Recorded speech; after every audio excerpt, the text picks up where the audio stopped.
So welcome back to another episode of Crime Salad. I'm Ashley. And I'm Ricky. And today we are discussing the tragic death of Boston police officer John O'Keefe and the controversial accusations against his girlfriend, Karen Reed. This is a huge case right now. Yeah, it's pretty big, and there's a lot of things that happened in court. Oof, there's a lot.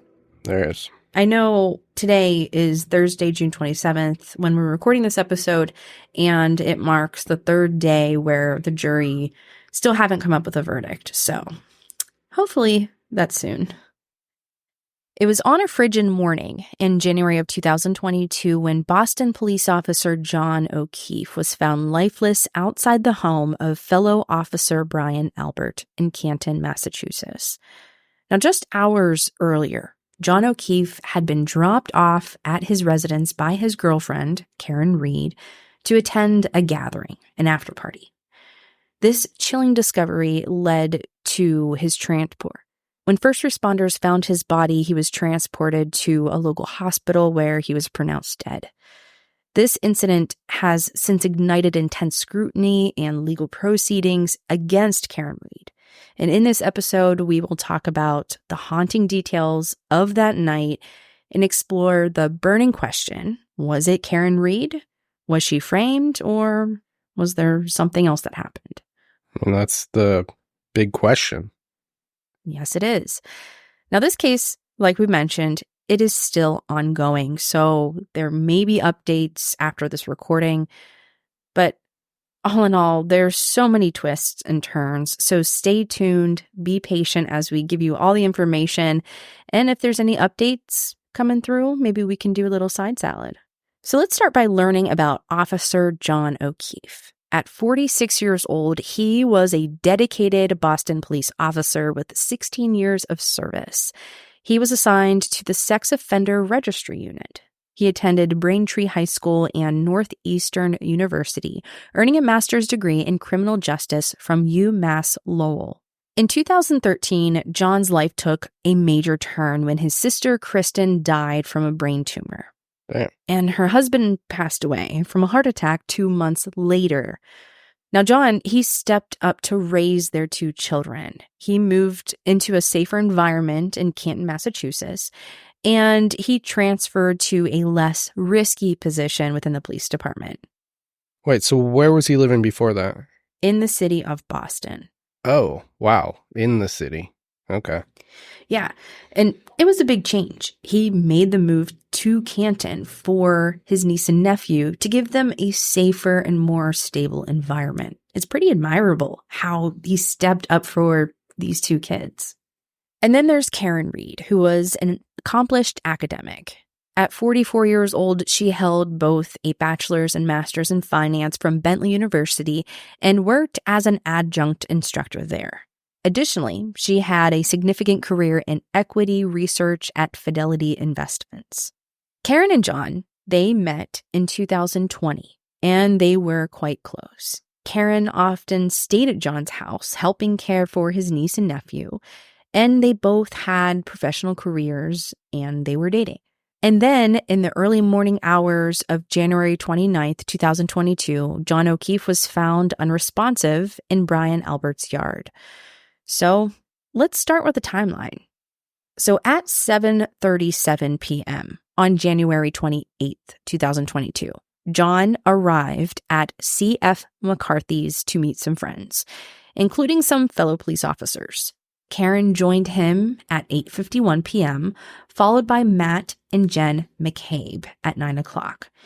And during their time at this bar, John received a text from Julie Albert inviting him to the Waterfall Bar, but he stayed at the C.F. McCarthy's. And between 8:58 p.m. and 10:29 p.m., CCTV footage shows Karen drinking 6 clear drinks with lime and a shot of something clear. Water, right? Well, possibly, but she was downing these drinks like a champ. Oh, so more like vodka or Something tequila. Clear. Tequila, gin and tonic, something like that.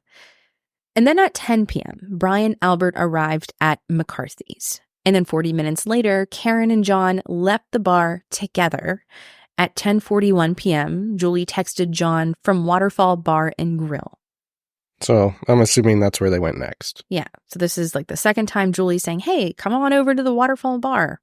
I'm over here, Yeah. So yeah, they did. So by 10:54 p.m., Karen and John arrived at the Waterfall, still carrying drinks from the previous bar.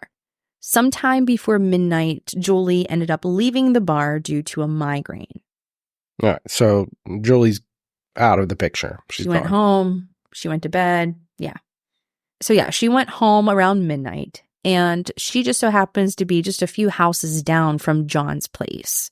So close neighbors. And around this time, everyone starts to leave the bar within the hour, planning to go to Brian Albert's house for an after party. Okay. Keep it going. Now, CCTV footage shows that at 12:10 a.m., Karen left with two unidentified women. A minute later, John left with his drink.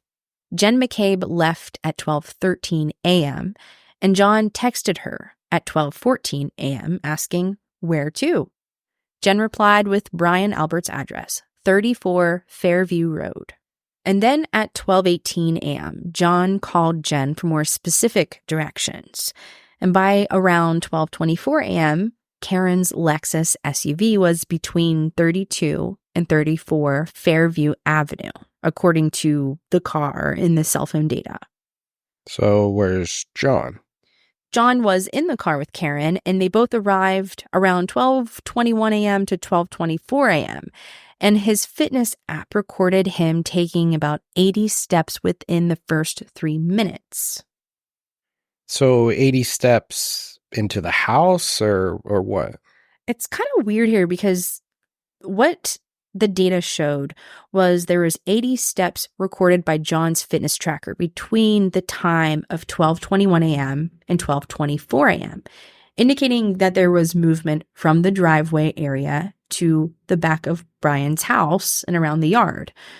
Now, the precise path, it isn't clear, but it suggests that he moved around the property during that time. Then there's this 7-minute gap where there's no steps recorded. But yeah, only 80 steps from where he was on Brian's property were recorded. But what's interesting is around this time, 12:31 a.m., Jen McCabe texted John, pull in behind me. Oh, that doesn't line up at all.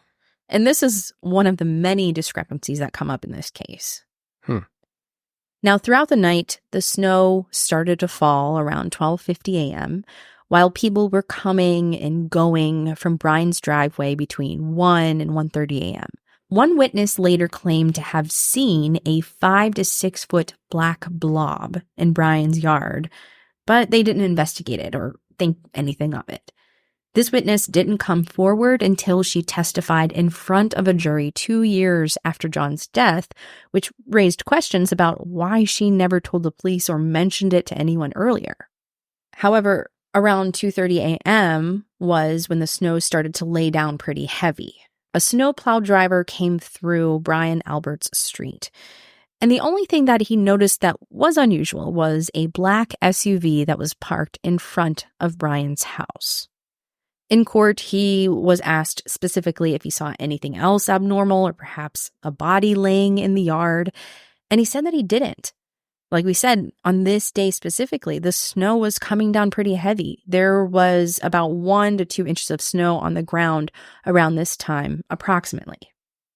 So it makes you wonder, like, what happened during those gaps of the timeline, though?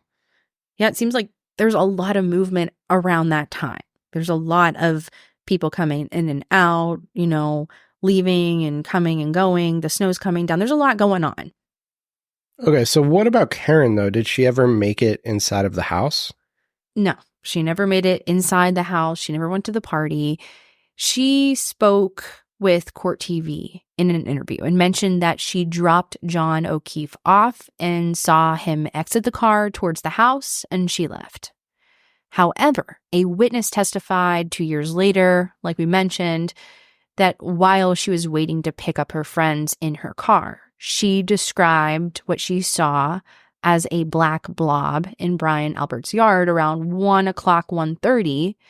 And this witness also claimed to have seen a black SUV parked in front of the house around that time, raising questions about why she didn't report it sooner. So as the night went on, over 20 inches of snow fell. Phew, that's a lot of snow. Yeah. And it was close to 18 degrees outside that night. So super cold. Well, yeah, it's 18 degrees, so it's no one's really going to be outside unless they're like waiting for a ride or smoking a cigarette or something. They're not going to be like chilling in the yard. Exactly. I mean, with a snowstorm and such low temperatures, personally, I know I would be bundled up in bed watching a crime documentary, but that's just me. Now, in the early morning of January 29th, Karen Reed noticed that John never came home. Unable to reach him by calls or texts, around 4:52, she asked John's niece, 14-year-old niece, who was living inside the house, to contact Jennifer. I mean, why didn't she just call Jennifer herself? Good question. Well, Karen didn't have her phone number. Karen explained to Jennifer that she and John had a fight. The fight was talked about in Jennifer McCabe's testimony about how John was concerned over Karen taking his niece to Dunkin' Donuts and how he didn't want this to become a frequent habit. According to what was reported from Jennifer about what Karen told her, the last time Karen saw John was at the waterfall bar. But she told all of her friends that the last time she saw John was at the waterfall bar. Exactly. So confusing, right? Okay, so I'm not crazy. No, you're on the right page. You're on the right track. So along with that, 53 calls were made from Karen's phone to John's phone between the hours of 12:33 to 6:03 a.m. So let's discuss Karen Reed's timeline on the morning of January 29th. So, early morning hours, Karen, she wakes up and she notices that John O'Keefe has not come home and he's not answering her calls or her text. She calls him continuously, 53 times, right? At 4:52 a.m., Karen asks John O'Keefe's niece to contact Jennifer McCabe because she doesn't have Jen's contact information.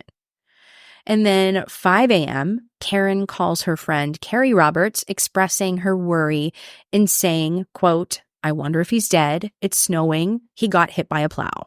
And 5:18 a.m., according to the lead investigator on the case, cell phone data suggests that Karen was heading toward 34 Fairview, which is Brian's house, around this time.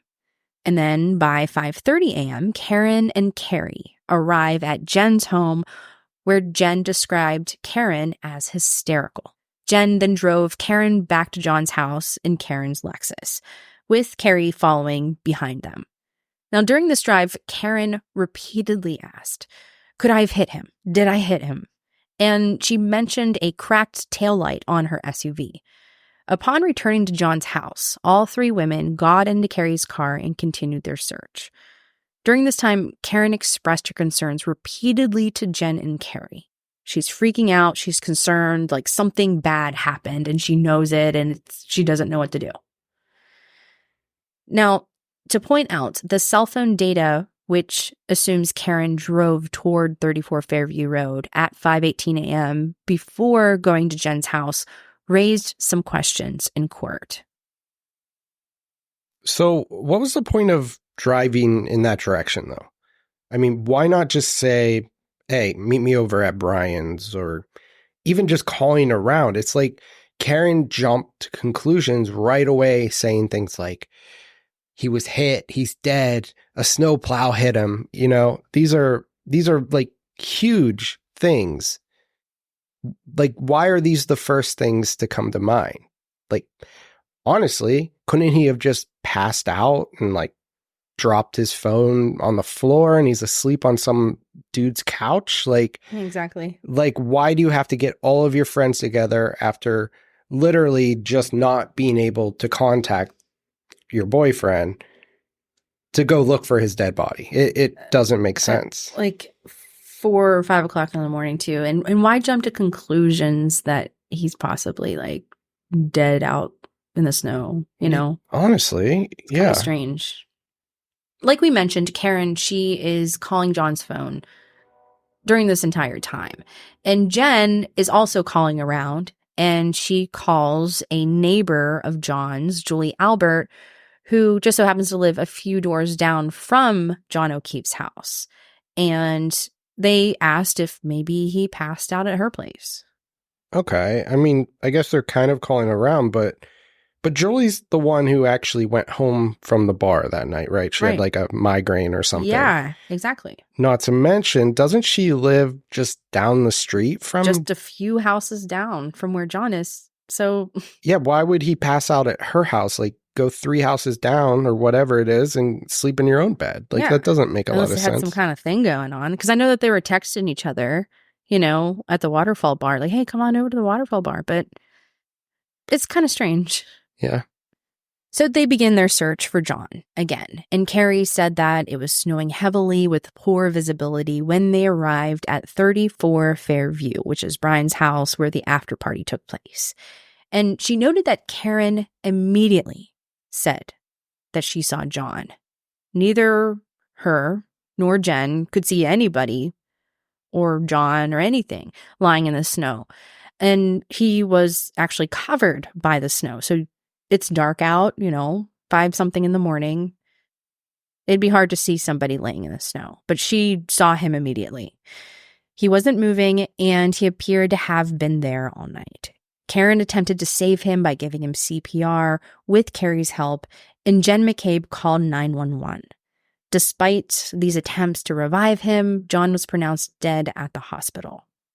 Wait, so what time was this? Well, Jen called 911 around 6:04 a.m., and dash cam footage showed first responders arriving at the scene around this time as well. And another little thing I found interesting was when a paramedic asked for John's information, Karen said 3 times, "I hit him, I hit him, I hit him." The 3 women were placed in the back of a police cruiser, and Karen, who was freaking out, asked if she started her period, being that she was covered in blood.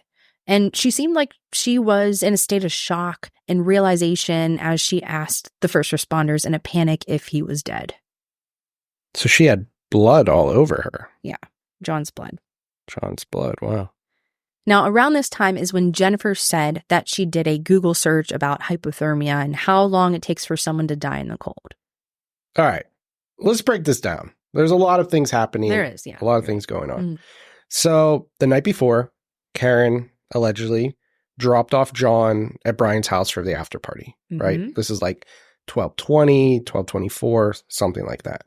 She then goes home, went to bed, but then she wakes up, supposedly, or whatever, and she calls up Jen, and she says, "I can't find John. The last time I saw him was at the waterfall bar." Okay, so they decide, let's go looking for John. And sure enough, they find him underneath the snow in the dark, not to mention. And then first responders show up around 6 a.m. and they take him to the hospital. He's pronounced dead. Exactly. You got it. Yeah. I mean, she said numerous times to her friends and to the paramedic, "I hit him. I hit him." Almost like in a panic, like a reaction. A broken taillight. Like, look what I did. I hit him. Oh my gosh. I can't believe I did that. Now, could this be like she was super drunk and blacked out and the next morning she's putting pieces back together, though? Like, I might have done it. Like, I don't know if I did, but like, I'm seeing the clues. I must have done this, something like that. I must have done this. This is horrible. Yeah. Or is this just all a big cover-up? It's kind of weird how she brought people along with her. And Jen, she didn't even have her phone number in the first place. So, like, why bring her? And then why bring your friend Carrie, who didn't even go to this party or wasn't even hanging out with them? Yeah, that's a good point, because if you're not good enough friends to even have the phone number, why are you, why Jen? Yeah, why are you picking her up why to not the look neighbor for him? Girl? Why not the neighbor lady who lives next, a couple houses down? It's weird. Very interesting case, I will say. And so the big question, what happened to John on that frigid, cold night? Something had to have happened. Pretty extreme, actually. And this all became more of a mystery when the autopsy came in. So during the autopsy, the medical examiner found several abrasions to Officer O'Keefe's right forearm. 2 black eyes, a cut to his nose, a 2-inch laceration to the back of his head, and multiple skull fractures that gave the medical examiner the idea that he was hit with a blunt object. And the medical examiner also observed hemorrhaging of the stomach and the pancreas. John's death certificate shows that his cause of death to be blunt impact injuries of the head and hypothermia. I mean, honestly, the whole time, I've just thought this is like open close, Karen did it. But the extent of the injuries, 2 black eyes, and then a 2-inch laceration on the back of the head, now I'm kind of thinking something else did happen. It's possible. Maybe it wasn't even Karen. And that's what Karen's defense argues, that there's just so much more to this story. They suggest a potential cover-up involving a fight at Brian Albert's house and even a dog attack. They also point out irregularities in the police investigation, including disparaging text messages from the lead investigator. Trooper Michael Proctor, he was sending messages to family members and even his supervisor about the case and also about Karen Reed, even one text stating that he hopes she takes her own life. Another text that he wrote to a friend was, "I'm sure the owner of the house will receive some shit." State Trooper Proctor texted back, "Nope, homeowner is a Boston cop too." But what's weird, though, is that whole dog attack thing, right? Mm-hmm. Like, that never came up in the autopsy. Like, this is something that I feel the defense just literally reached for and threw out there. Yeah, dog attack, That's weird. Brian Albert had a dog. It's interesting. And, the defense is also using the private investigator's text messages, like private text messages, to use against Karen, even though what he said is completely unprofessional. Some of the other texts that don't have anything to do with this case, but are interesting, is that he commented on Karen and her appearance, like how she's hot, but she's a whack job and doesn't have an ass, and that she has Crohn's disease, and made a joke about that. And he was actually asked to read aloud some of these messages in court, which it had to have been humiliating. However, there are some other things to mention. So the lead investigator, Michael Lank, he had a known relationship with the Albert family, sorta, kinda, specifically Chris Albert, who is Brian's brother, which from the outside looking in, it can really throw a stick in the investigation because it leads you to think, well, was he trying to protect them at all costs? The defense brought this up, and they brought up a time in 2002 where Michael aided Chris Albert in a bar fight in which he helped them avoid legal repercussions. They also mentioned that Michael was the first officer to enter the Alberts' home after John's body was found. So there's that. The defense used the unprofessionalism within the police department in their favor, claiming that the lead investigator in this case was actually helping those who were involved to frame Karen. They also accused him of planting evidence of a broken taillight at the scene. So pieces of her broken taillight, were found there. Oh, so okay, that's different. Like, dead giveaway, she did it. And then they also mentioned the suspicions surrounding Jennifer McCabe and her location and actions throughout the night.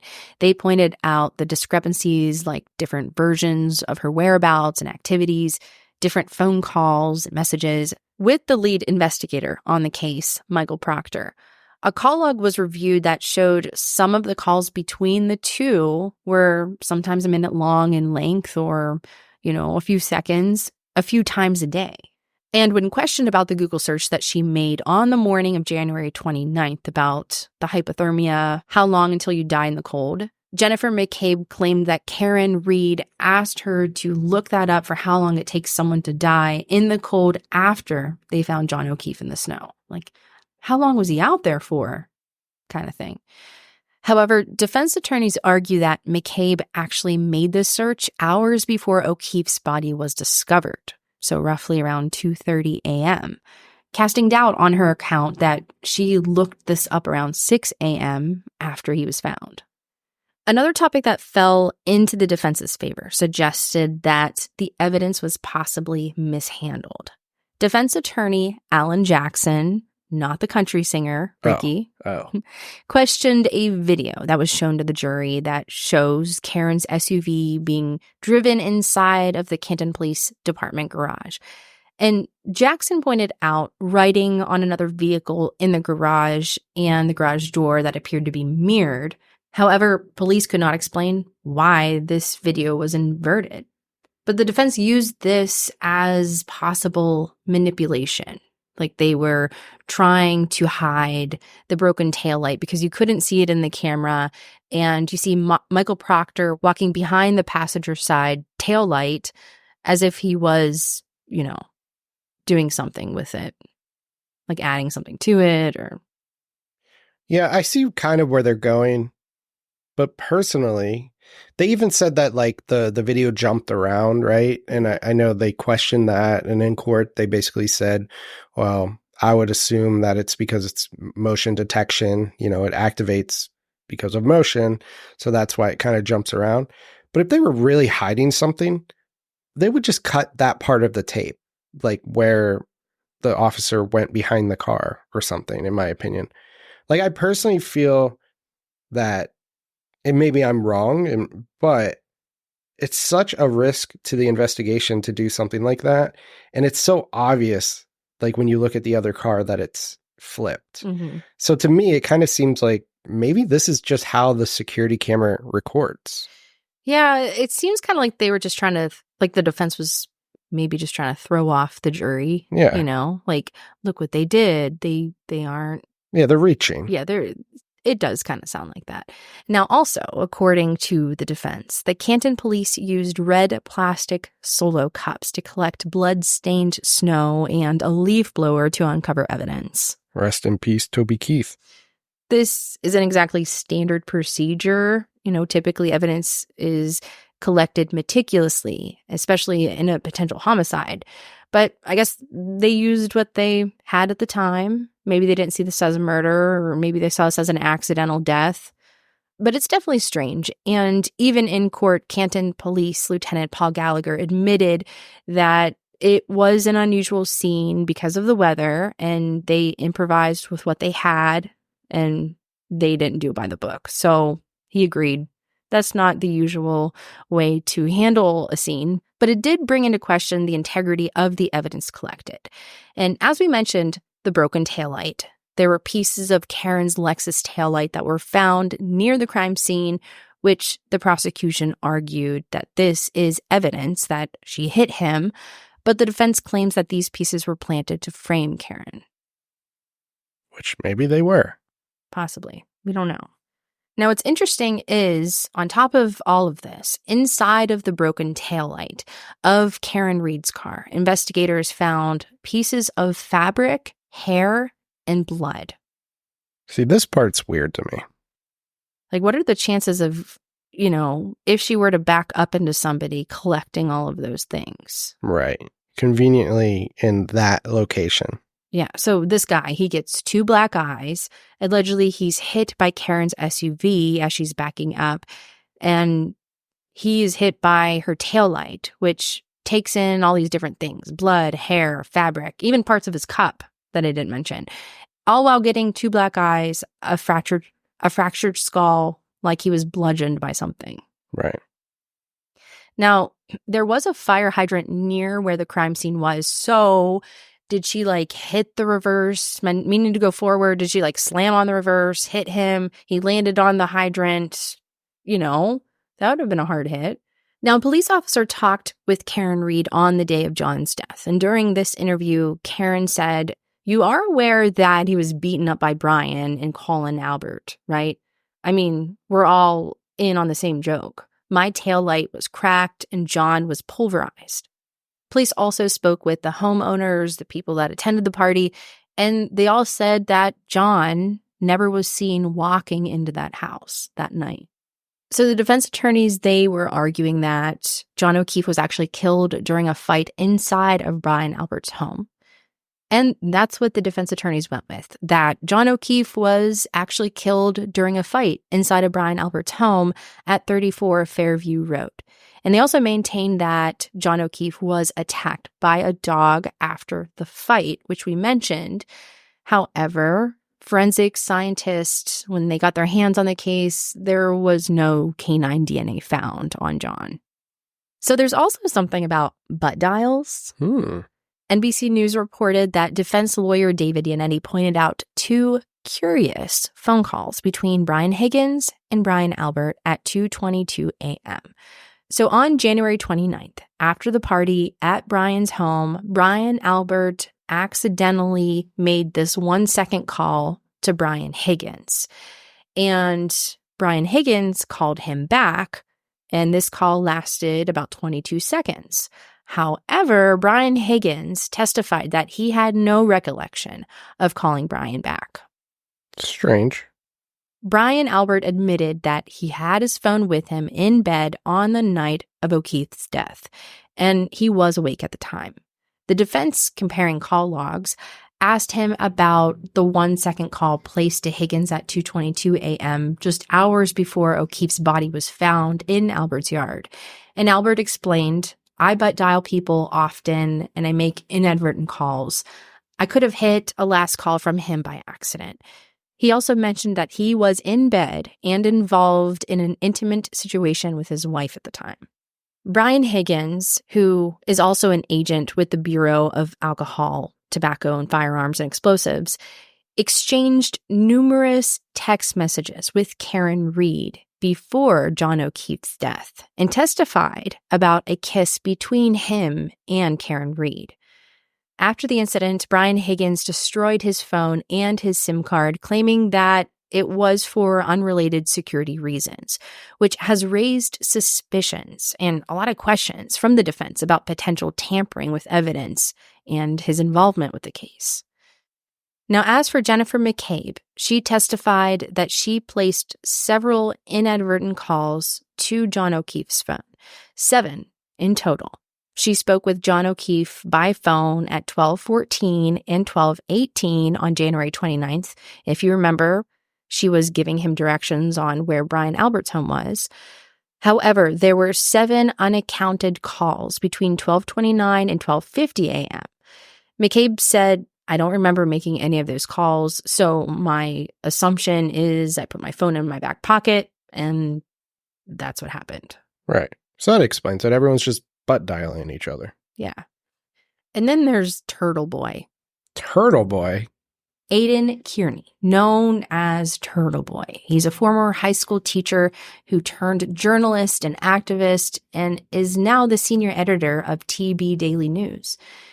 Turtle Boy is renowned for his support of Karen Reed, who believes that she is being framed for John O'Keefe's death. He organized protests, coined the phrase "Free Karen Reed," and did his coverage in the Canton cover-up series that went viral. His actions have garnered national attention and added significant complexity to the case, despite facing legal troubles himself for witness intimidation and harassment. So, big question. Did John O'Keefe die after an altercation inside of Brian Albert's home? Or did Karen back up into him and then stage the accident, but then turned it into a police tampering case?